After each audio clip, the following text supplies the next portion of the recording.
tayong hapunan, kaibigan. Hapunan. Yung lutong may sibuyas, kalamansi, toyo na baboy. Meat. Ano daw? Steak. Pork steak. Ito. Meron namang itlog pa. Sama ko na ito. Lahat ng ito, kaibigan, bigay ng Panginoon Diyos. Amen. Ang Diyos po nagbibigay ng pagkain na sa Mateo 6:9. Ama namin Diyos, nasa langit ka. In verse 11, bigyan mo kami ng aming kakanin araw-araw. Ayan, Diyos po naglalahan ng ating pagkain araw-araw. Amen. Kain po tayo. Kaibigan, kain tayo.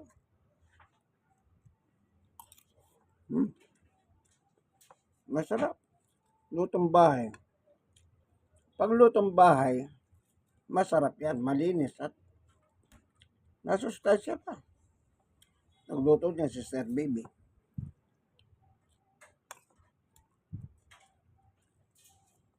Ang luto niya masarap.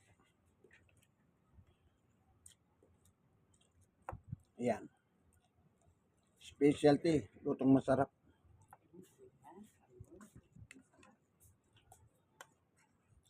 Kasi pag pinintasan mo, magagalit.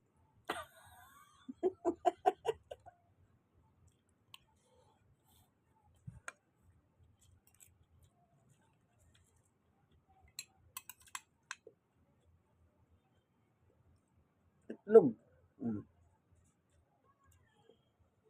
Ano to? Giniling. May patatas. Torta.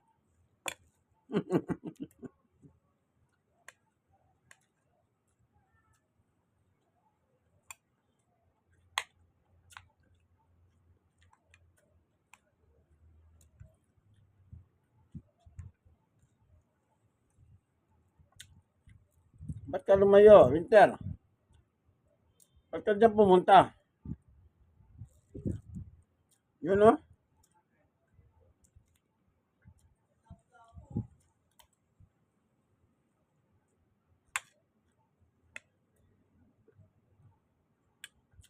Kinakausap ko yung isang aso. Kasi po dalawa yung aso namin, yung isa medyo matanda na.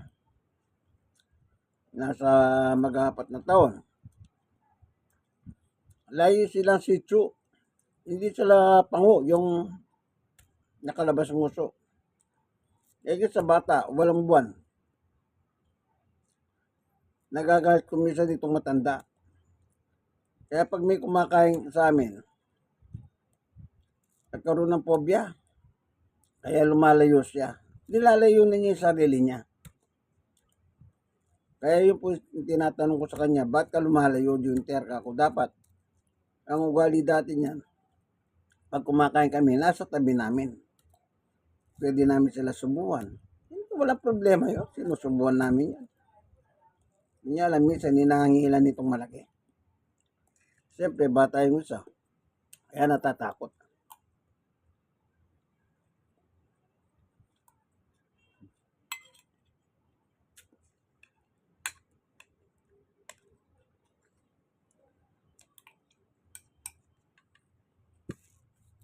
Kasi ilang beses na ginawa yan eh. Kaya matandain.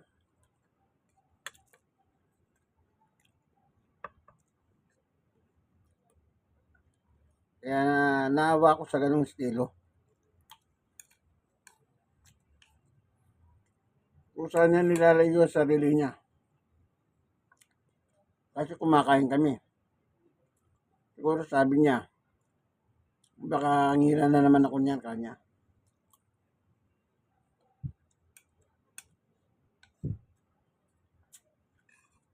Kaya nasa sa lugar lang. Tahimik na yun, naiga.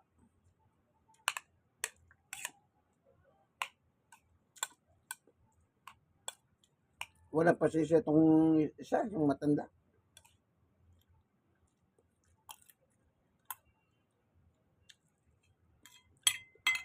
Natural lang aso yan. Yung kumakain, ayaw nila maagawan.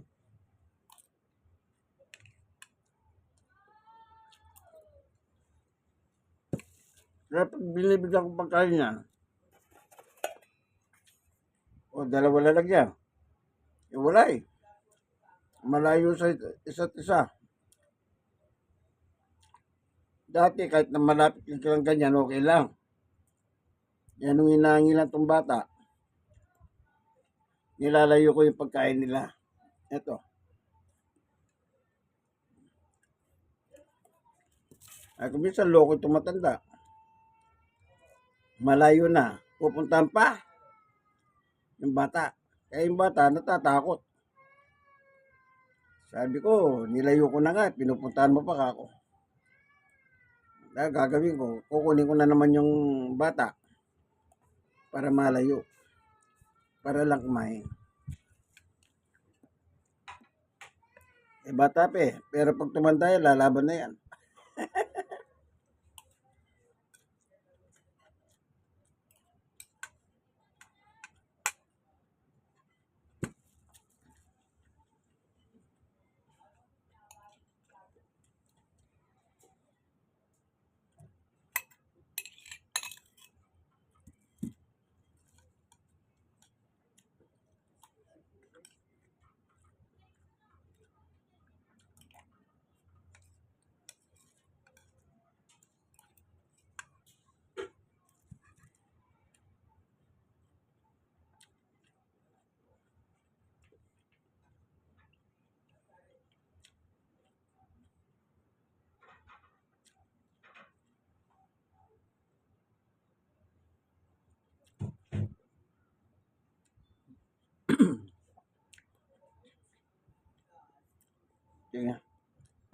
Tingnan mo si Winter.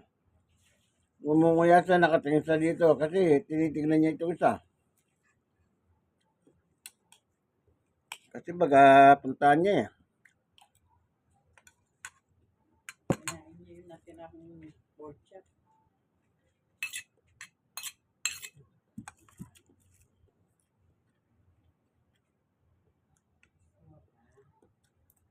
Makaming pagkain. Makaming pagkain. Kuha ko siya. Oo.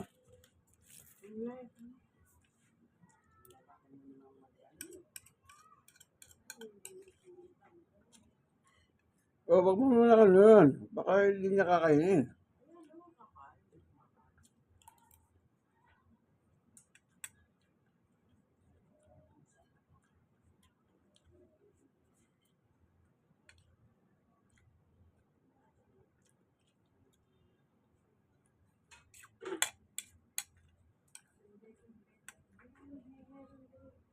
Ay, ikaw. Beng-beng, ikaw.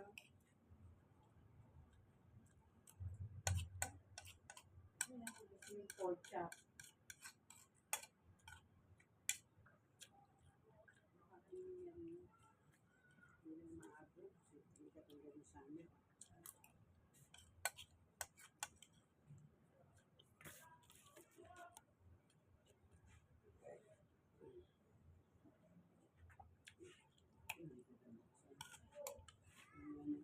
Yan na.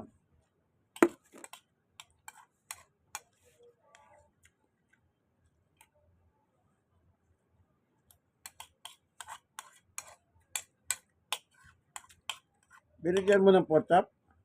Kanina, yung natirang. Ngayon. Ayun. Wala. Yung ano, okay. Mm. Lagyan kong konting-konting sauce. Yung pork chop.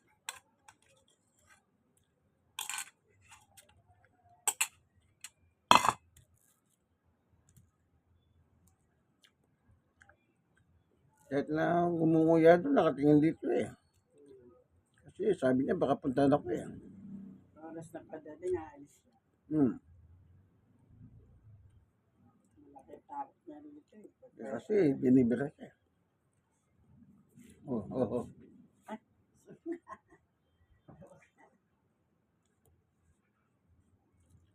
So, tapos na po. Ang problema, walang minatamis. Wala pang matamis. Para pangalis ng ano sa bibig. yung kalamansi. Di ba? Yan mo lang ng tubig, bababalaw. So hanggang dito na lamang po ang ating itong video, ano? Na sana magustuhan nyo po ang pagkain natin. Tandaan nyo tinuro ng Panginoong Yesus, galing sa Diyos yan.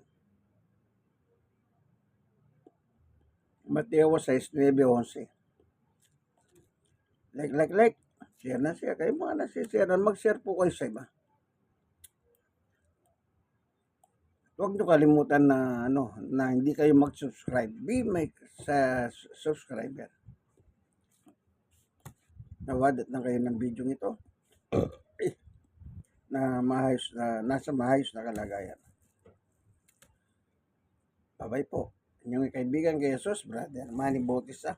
In Christ alone.